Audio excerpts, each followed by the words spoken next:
ఎందుకంటే రైనీ సీజన్లో ఇప్పుడు ఉన్న ఈ సైక్లోన్కి కరెంటు వస్తూ పోతూ ఉంది కదా, అలాంటప్పుడు డైరెక్ట్గా పొయ్యి మీద పెట్టేసుకుని తాలింపు ఎలా వేసుకుని జస్ట్ సింపుల్గా ఎలా చేసుకోవాలి ఇప్పుడు చూపిస్తున్నాను. పచ్చిమిరపకాయలు కూడా వేసేసుకుంటున్నాను. ఇప్పుడు పచ్చిమిరపకాయలు కొంచెం ఎక్కువే వేసుకున్నానండి, ఎందుకంటే కొంచెం కారం కావాలని. ఇప్పుడు ఉల్లిపాయలు కూడా నేను వేసేసుకున్నాను.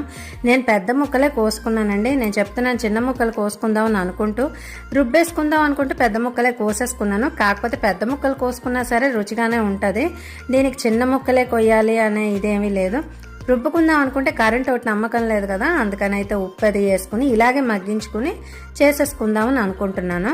అందుకనే ఇప్పుడు మీకు అది చూపిస్తున్నాను. ఇప్పుడు ఆల్మోస్ట్ అన్ని ఊర్లలో కరెంటు పోతూ వస్తూ ఉంది కదా, ఇలా సింపుల్గా కొమ్ము శనగలు ఉంటే కూడా చేసుకోవచ్చు. అందుకు చెప్పి చూపిస్తున్నాను. ఇదిగోండి పసుపు అయితే వేసుకున్నాను. ఉప్పు, పసుపు, మనం పచ్చిమిరపకాయలు, ఉల్లిపాయలు ఇలా లైట్గా మసాలా సామాన్లు అన్నీ వేసుకుని ఒకసారి మనం